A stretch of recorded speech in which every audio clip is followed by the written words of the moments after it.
Hello beta, we are back again with our next video session number 15. So पिछले video session में हमने geometrical interpretation of integration देखा बेटा, और जिसमें हमने ये समझा कि कहीं पे भी अगर हम इंटीग्रेशन कर रहे हैं तो हम क्या कर रहे हैं, we are calculating the area under the curve.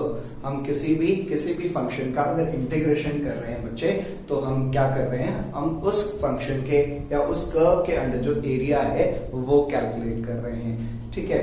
और उसका हमने एप्लीकेशन, जैसे हमने डिफरेंशिएशन के एप्लीकेशंस देखे थे कि डिफरेंशिएशन का हमारा फिजिक्स में क्या एप्लीकेशन है, तो क्या देखा हमने, क्या समझा हमने कि अगर किसी ऑब्जेक्ट की पोजीशन हमें गिवन है, उस पोजीशन को मैं डिफरेंशिएट करूंगा तो क्या मिलेगा, मुझे वेलोसिटी मिलेगी।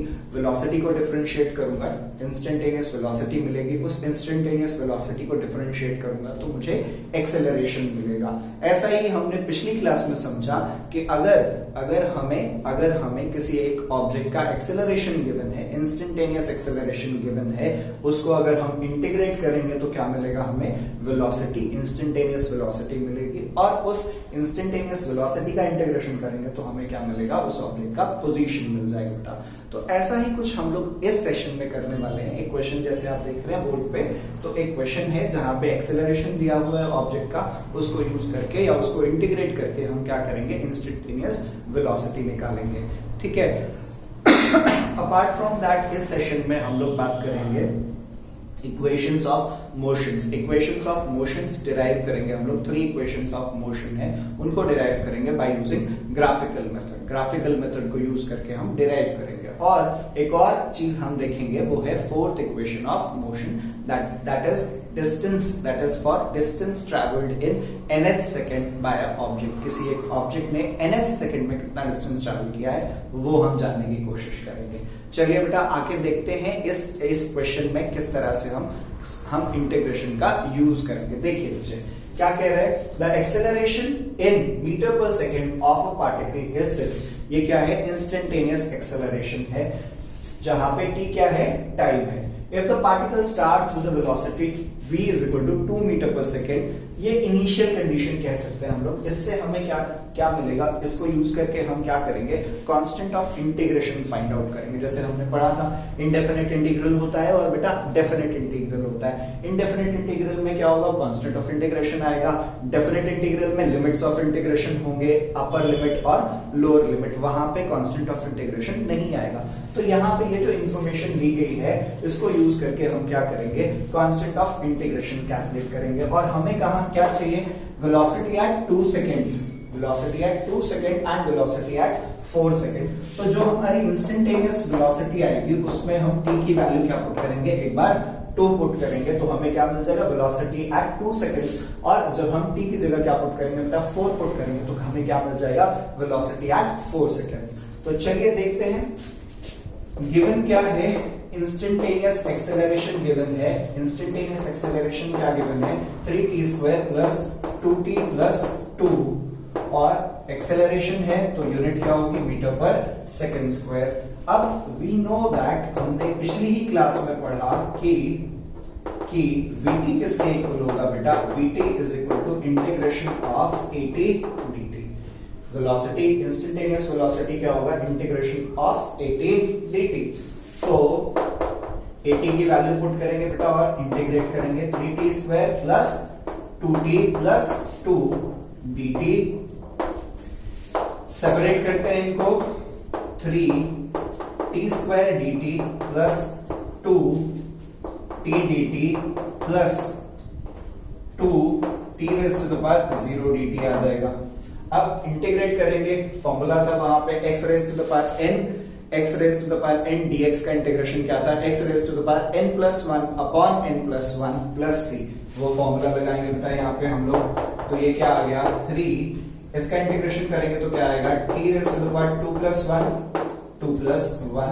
Plus 2t raise to the power 1+1 upon 1+1 plus 2 raise to the power 2 into t raise to the power 0+1 upon 0+1 plus c आएगा बेटा, कांस्टेंट ऑफ इंटीग्रेशन। क्यों, क्योंकि ये क्या है, this is indefinite integral, indefinite integral होने की वजह से। तो vt क्या आ गया बेटा, 3t³ by 3 plus 2 2t square by 2 plus 2t plus c। सो ये क्या मिल गया हमें, इंस्टेंटेनियस एक्सेलरेशन मिल गया। vt क्या आ गया बेटा, t cube plus t square plus 2t plus c। अब जो गिवन इंफॉर्मेशन थी इनिशियल कंडीशन, उसको यूज करके क्या करूंगा मैं, c की वैल्यू निकालूंगा। तो क्या गिवन है, गिवन क्या है मुझे, v0 is equal to 2, that is जब t 0 है तो when या गिवन क्या लिखेंगे हम, when t is 0, v0 क्या है 2 मीटर पर सेकेंड। जब t 0 है तो वेलोसिटी कितनी है, 2 मीटर पर सेकेंड है, उसको हम यूज करेंगे यहां पे। तो क्या आ गया, v0 इज इक्वल टू 0 का क्यूब प्लस 0 का square plus 2 into 0 plus c। 2 is equal to क्या आ गया, 0 plus 0 plus 0 plus c is equal to 2। अब ये वैल्यू वापस से किसमें पुट करेंगे, यहां पे put the value of c is equal to 2 in equation 1। Equation 1 में पुट कर दिया तो vt क्या आ गया बेटा, vt आ गया t cube plus t square plus 2t plus 2 metre per second. अब आपको वेलोसिटी कहां पे निकालनी है, t इज इक्वल टू 2 पे निकालनी है, और वेलोसिटी कहां पे निकालनी है, t इज इक्वल टू 4 पे। तो v2 क्या होगा, 2 का क्यूब प्लस 2 का square plus 2 into 2 plus 2। v2 क्या हो जाएगा बेटा, 8 प्लस 4 प्लस 4 प्लस 2। तो ये क्या आ गया, 8 प्लस 8 16 और 2 18 metre per second. So velocity at t is equal to 2 seconds के आगे बेटा 18 मीटर पर सेकेंड आ गई। फिर क्या निकालना है मुझे बच्चे, v4 निकालना है। v4 निकालने के लिए t की वैल्यू जहां भी t है वहां पे क्या पुट करना है, 4 का क्यूब प्लस 4 का स्क्वायर प्लस 2 इंटू 4 प्लस 2। 4 का क्यूब क्या होगा, 4 इंटू 4 इंटू 4, तो क्या आ जाएगा 64 प्लस 16, 4 का स्क्वायर करेंगे क्या आएगा 16, 4 टू जा 8 प्लस 2। ठीक है, क्लियर है ये बात। ये कितना आ गया, 64 प्लस 16 कितना हो गया 80, 64 प्लस 16 कितना हो जाएगा 80, 80 प्लस 10, तो ये क्या आ गया 80 plus 10, 90 metre per second. 90 metre per second बेटा। सो this is the velocity at t is equal to 2 seconds and this is the velocity at t is equal to 4 seconds। तो इस तरह से हमने क्या गिवन था, हमें इंस्टेंटेनियस एक्सेलरेशन गिवन था, और उस इंस्टेंटेनियस एक्सेलरेशन को यूज करके हमने ऑब्जेक्ट की वेलोसिटी, इंस्टेंटेनियस वेलोसिटी, उसको इंटीग्रेट किया हमने, और क्या मिल गया हमें, इंस्टेंटेनियस वेलोसिटी। ये इंस्टेंटेनियस वेलोसिटी ये मिल गई। ठीक है, अब इसमें हमने t is equal to 2 put किया, 2 का क्यूब प्लस 2 का square plus 2 into 2 plus 2, 18 metre per second हो गया। और यहाँ पे फिर t इज इक्वल टू 4 पे 4 का क्यूब प्लस 4 का square plus 2 into 4 plus 2। So this is how we can calculate the, या इस क्वेश्चन से हमने ये समझा कि इंटीग्रेशन को हम किस तरह से यूज करेंगे, जैसे हमने डिफरेंशिएशन का यूज किया था या डिफरेंशिएशन के यूसेज को समझा था। सो इस तरह के और क्वेश्चंस कर सकते हैं बेटा आप लोग। ठीक है, so you can do more questions on this. तो जैसे समझा हमने यहाँ पे इस क्वेश्चन में कि एक्सेलरेशन को एक बार इंटीग्रेट करेंगे तो क्या मिलेगा, एक्सेलरेशन को एक बार इंटीग्रेट करेंगे तो क्या मिलेगा, वेलोसिटी मिलेगा, और 2 बार इंटीग्रेट करेंगे तो क्या मिलेगा, we will get the displacement of the object. तो डिस्प्लेसमेंट वाला क्वेश्चन भी हो सकता है। उसमें सिंपली क्या करना है आपको, जो इंस्टेंटेनियस वेलोसिटी आई है उसको एक और बार आपने इंटीग्रेट करना है। ठीक है, अब इसके आगे हम बात करेंगे equations of motion. Equations of motion, acceleration पढ़ा है हमने किसी भी ऑब्जेक्ट का। एक्सेलरेशन क्या होता है, rate of change of velocity of the object. Rate of change of velocity of the object is called as acceleration of the object. तो इक्वेशंस ऑफ मोशंस जो हमने पढ़ी हैं, जो आपने 9th क्लास में पढ़ी हैं, वही हम लोग डिराइव करने वाले हैं यहाँ पे। सबसे पहले ग्राफिकल मेथड से समझेंगे उसको। तो उन इक्वेशंस ऑफ मोशंस में क्या यूनिक चीज है? The unique thing is that कि वहां पे क्या हो रहा है, यूनिफॉर्मली एक्सेलरेटेड मोशन है। यूनिफॉर्मली एक्सेलरेटेड मोशन का मतलब क्या हो गया? The acceleration of the object, the acceleration of the object is uniform, acceleration of the object is uniform. तो ये इक्वेशंस या ये जो 3 इक्वेशंस ऑफ मोशंस हम बात कर रहे हैं, ये सिर्फ वहीं यूज कर पाएंगे जहां पे एक्सेलरेशन क्या होगा, कांस्टेंट होगा बेटा। चलिए समझते हैं इक्वेशंस ऑफ मोशन डिराइव करेंगे हम लोग using graphical method, using graphical method. ठीक है, चलिए बेटा समझते हैं इस चीज को। देखिए, consider an object moving with, consider an object moving with initial velocity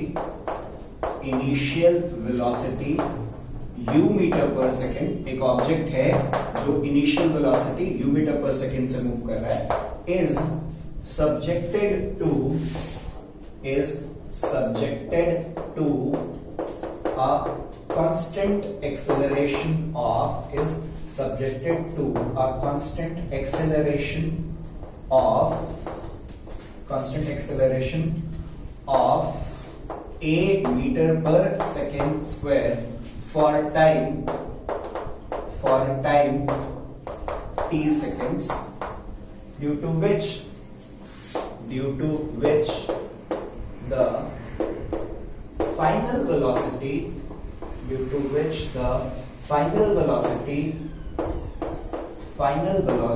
of the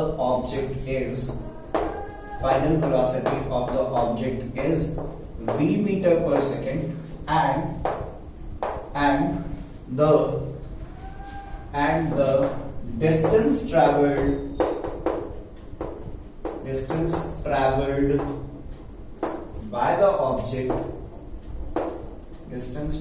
by the object in time t, distance traveled by the object in time t is s metre. जो भी distance travel कर रहा है object इस time में, वो क्या है, s है। अब इसका हम क्या बनाएंगे, वेलोसिटी टाइम ग्राफ बनाएंगे इस मोशन के लिए। और वेलोसिटी टाइम ग्राफ के 2 एप्लीकेशंस हमने समझे थे बेटा पहले। पहला एप्लीकेशन क्या था, the slope of velocity time graph, the slope of velocity time graph is equal to the acceleration of the object. किसी भी मोशन का जो वेलोसिटी टाइम ग्राफ होगा, उसका जो स्लोप होगा बेटा, वो किसके इक्वल होगा, एक्सेलरेशन के इक्वल होगा। और दूसरी चीज क्या पढ़ी थी बच्चे हमने, दूसरी चीज हमने ये समझी थी कि area under the velocity time graph, the area under the velocity time graph is equal to the distance travelled by the object. तो इन्हीं 2 एप्लीकेशंस का यूज करेंगे हम लोग। देखिए बच्चे, the velocity time graph, the velocity time graph for the above motion, the velocity time graph for the above motion is, velocity time graph कैसा हो जाएगा बेटा, यहाँ पे क्या प्लॉट कर रहे हैं हम, velocity, और यहाँ पे क्या प्लॉट कर रहे हैं, टाइम। तो ऑब्वियसली बात है, यूनिफॉर्मली एक्सेलरेटेड मोशन है, तो ये कर्व कैसा होगा, स्ट्रेट लाइन होगा। ये क्या आ गया बच्चे, this is u initial velocity, ये क्या आ गया, फाइनल वेलोसिटी, और यहां से यहां तक क्या आ गया, टाइम t बेटा। ठीक है, अब पॉइंट्स को मार्क कर लेते हैं हम लोग। और क्या पढ़ा है हमने, क्या यूज करना है हमने यहाँ पे, slope of this curve is equal to acceleration of the object and area under the curve is equal to the distance travelled by the object. ये O हो गया, ये A हो गया, ये B हो गया, ये C हो गया, ये D हो गया। तो OA is equal to CD. They both are equal to U meter per second. OA किसके इक्वल है? CD के इक्वल है. और क्या है बेटा? OD is equal to क्या है? AC. OD किसके इक्वल है? AC के इक्वल है. They both are equal to T seconds. और ये किसके इक्वल है बेटा? V के. और ये किसके इक्वल है? U के. हमने इधर भी लिखा, तो ये क्या हो जाएगा? V minus U. ठीक है, ये क्या हो जाएगा? ये वाला पार्ट क्या हो जाएगा? V minus U. BD किसके इक्वल है? BD इज इक्वल टू क्या? V metre per second. BD. और BC क्या होगा? BC इज इक्वल टू क्या होगा? BC is equal to BD minus CD. BD minus CD. BD क्या है? BD क्या है? V. और CD क्या है? U. तो BC क्या आ गया बेटा? V minus U metre per second. ठीक है, अब इन्हीं चीजों का हम यूज करेंगे तीनों इक्वेशंस को प्रूव करने के लिए. First equation of motion. तो क्या पढ़ा है हमने? The slope of VT graph is equal to acceleration of the object. Is equal to acceleration of the object. तो और ये भी पढ़ा था हमने कि जब भी कोई कर्व एक स्ट्रेट लाइन होगा तो उस केस में क्या होगा? एक्सेलरेशन या स्लोप हमेशा किसके इक्वल होगा? tan of theta. तो एक्सेलरेशन हियर, स्लोप क्या पढ़ा है हमने? स्लोप ऑफ VT कर्व क्या होता है? एक्सेलरेशन. तो एक्सेलरेशन किसके इक्वल होगा? tan of theta. एक्सेलरेशन किसके इक्वल होगा बेटा? tan of theta. और इस ट्रायंगल में देखिए tan ऑफ थीटा क्या हो जाएगा? tan ऑफ थीटा क्या हो जाएगा? BC upon AC. tan of theta क्या हो गया? BC upon AC. Values put करते हैं बेटा. BC की वैल्यू क्या है? BC की वैल्यू क्या है? V माइनस U बचे. और AC की वैल्यू क्या है? T. क्रॉस मल्टीप्लाई करते हैं और सिंप्लीफाई करते हैं. A इंटू T क्या आ गया? V minus U. V is equal to क्या हो गया? U plus. तो ये क्या है? This is first equation of motion, जिसको हम लोग क्या कहते हैं? That is also called as velocity time relationship. ठीक है बच्चे, तो अब सेकेंड इक्वेशन यूज करेंगे हम लोग, या सेकेंड इक्वेशन को डिराइव करेंगे. सेकेंड इक्वेशन में क्या यूज करेंगे? जैसे पहले भी बताया आपको, the area under the curve. इस कर्व के अंदर जो एरिया है वो किसके इक्वल होगा? The area under this curve is equal to the distance travelled by the object. ठीक है, अब यहाँ पे जो एरिया दिख रहा है मुझे, ये जो एरिया दिख रहा है, सेकेंड इक्वेशन के लिए मैं क्या करूंगा? इस एरिया को मैं दो पार्ट्स में डिवाइड कर रहा हूं. दिख रहा है मुझे कि ये एरिया क्या है? वैसे तो ये ट्रेपीजियम बन रहा है, तो ट्रेपीजियम ना लेके मैं पहले वाले केस में क्या लूंगा? सेकेंड इक्वेशन में ट्रायंगल प्लस द रेक्टेंगल. तो second equation of motion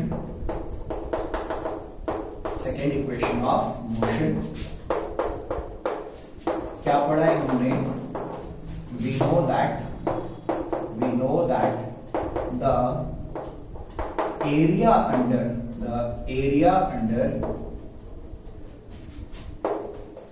VT graph is equal to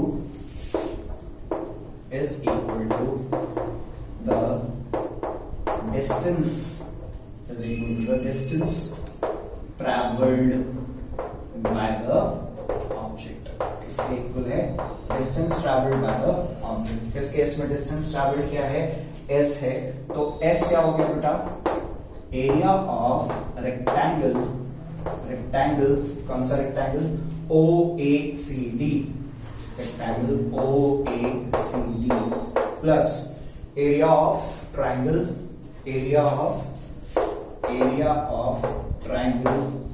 ABC. इस ट्रायंगल ABC का एरिया. तो रेक्टेंगल का एरिया क्या होगा बेटा? रेक्टेंगल का एरिया क्या होगा? Length into breadth, OA into OD, और एरिया ऑफ ट्राइंगल क्या होगा, half base into height, half base into height, AC into BC। Values put कीजिए बेटा। S इज इक्वल टू क्या आ गया, UT, OA क्या है U, और ये क्या है T, plus half AC, AC क्या है T, AC क्या है T, और BC की वैल्यू क्या है V minus U।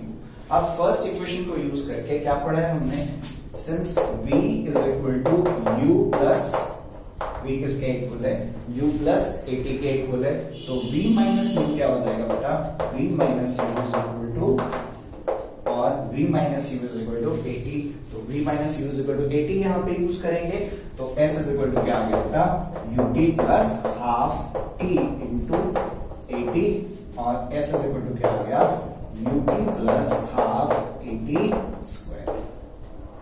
That is the second equation of motion. Third equation of motion के लिए भी यही करेंगे, डिस्टेंस ही निकालेंगे, या सेकंड इक्वेशन ऑफ मोशन क्या हो गया, पोजीशन और टाइम के बीच में रिलेशन है, या डिस्टेंस और टाइम के बीच में रिलेशन है। थर्ड इक्वेशन ऑफ मोशन में भी यही करेंगे बेटा, लेकिन वहां पे एरिया जो हम लेंगे, जैसे हमने यहाँ पे रेक्टेंगल और ट्राइंगल लिया है, वहां पे पूरा ट्रेपीजियम ले लेंगे, वहां पे क्या ले लेंगे हम, we will take the whole trapezium बच्चे, ठीक है। तो यहाँ पे ट्रेपीजियम क्या बन रहा है, ट्रेपीजियम का एरिया क्या होता है, एरिया ऑफ ट्रेपीजियम यूज करेंगे हम लोग। ट्रेपीजियम कौन सा बन रहा है, OABD, ट्रेपीजियम कौन सा बन रहा है, OABD। तो third equation of motion, third equation of motion, तो यूसेज वही है, क्या यूसेज वही है, मतलब यहां पे भी क्या कर रहे हैं हम, area under the curve, S is equal to distance is equal to, distance किसके इक्वल है, एरिया अंडर VD कर्व और ग्राफ, ठीक है। S इज इक्वल टू क्या आ गया था, S इज इक्वल टू क्या आ गया, एरिया ऑफ ट्रेपीजियम, ट्रेपीजियम कौन सा ट्रेपीजियम, OABD,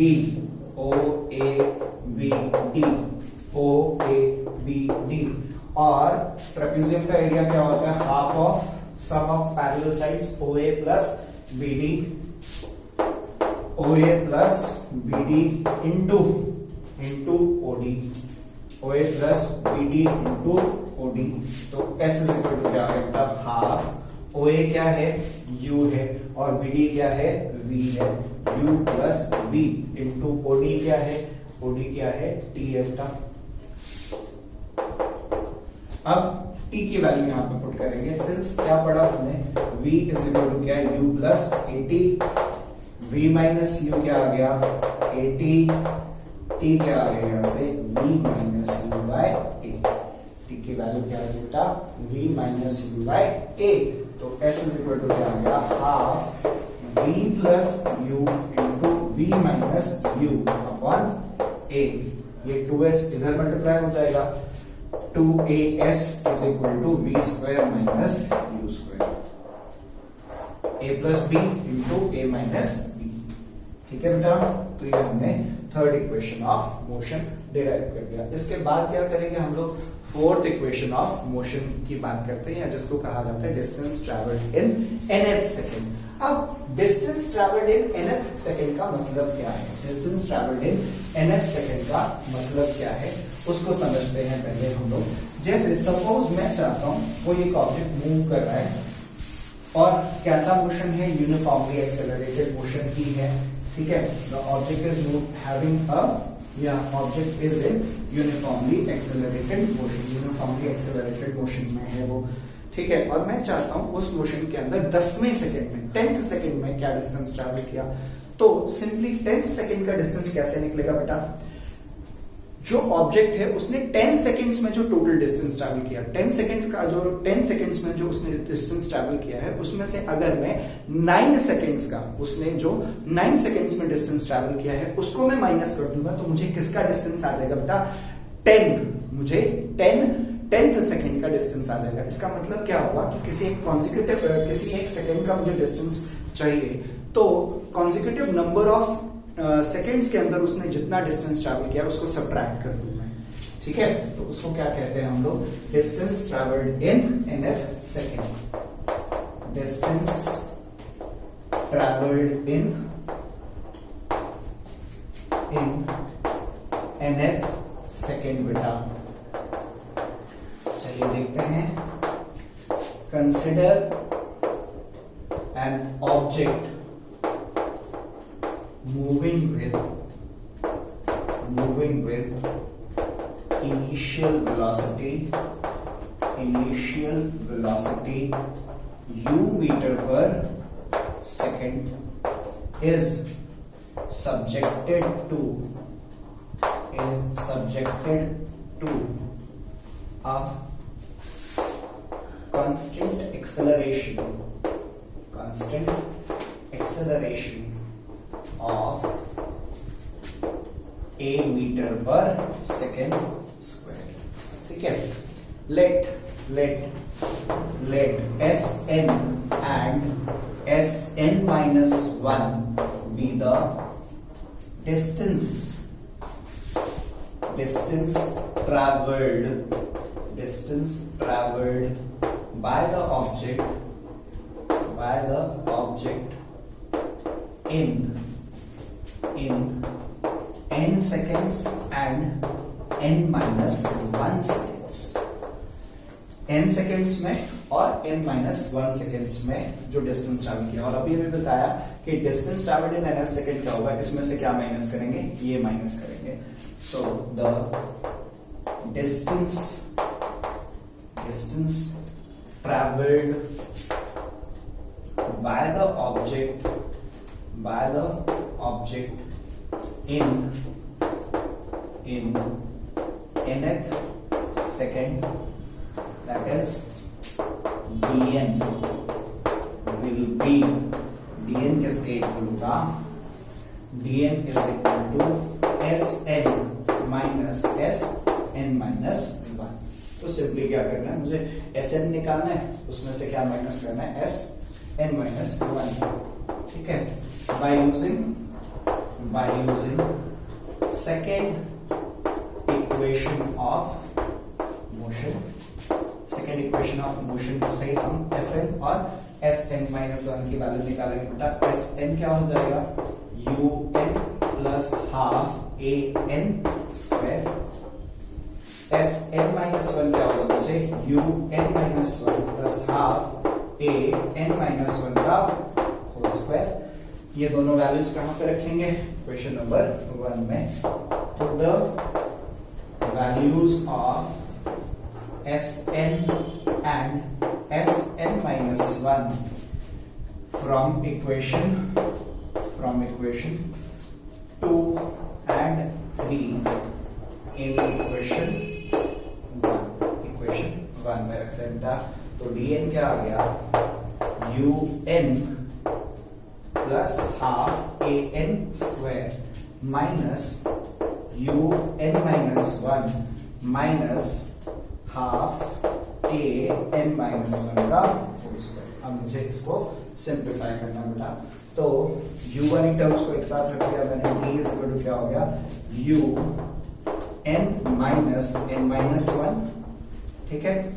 इसमें से और इसमें से u कॉमन ले लिया, इन दोनों में से क्या कॉमन लूंगा, a/2 plus a/2 n square minus n minus 1 का होल स्क्वायर। इसको सिंप्लीफाई करते हैं बेटा, dn क्या आ गया, dn is un minus n plus 1 plus a/2 n square minus n square minus 1 plus 2n, plus क्यों हुआ, माइनस 2n आएगा, माइनस 2n माइनस से मल्टीप्लाई हो जाएगा तो क्या हो जाएगा बेटा, पॉजिटिव, और जो पॉजिटिव थे वो नेगेटिव हो जाएंगे। n से n कैंसिल हो गया बेटा, n स्क्वायर से n स्क्वायर कैंसिल हो गया, dn क्या आ गया, u plus a/2 2n minus 1. So that is the formula for distance traveled in nth second. This is the distance travel by the object in nth second. तो इस तरह से हमने आज के सेशन में क्या देखा बेटा, इंटीग्रेशन का एप्लीकेशन देखा, कैसे इंटीग्रेशन का यूज करेंगे, जैसे समझा उसके अंदर कि एक्सेलरेशन को एक बार इंटीग्रेट करेंगे तो वेलोसिटी मिलेगा, वेलोसिटी को इंटीग्रेट करेंगे तो क्या मिलेगा, पोजीशन मिल जाएगा। ठीक है, फिर हमने इक्वेशंस ऑफ मोशंस देखी ग्राफिकली, और हमने nth सेकंड में डिस्टेंस ट्रैवल देखा, distance travel by the object in nth second. अगले सेशन में क्या करेंगे हम लोग, ये जो इक्वेशंस ऑफ मोशंस हमने डिराइव किए हैं इसको हम कैलकुलस मेथड से, डिफरेंशिएशन और इंटीग्रेशन से यूज करके देखेंगे बेटा। ठीक है बच्चे, थैंक यू सो मच।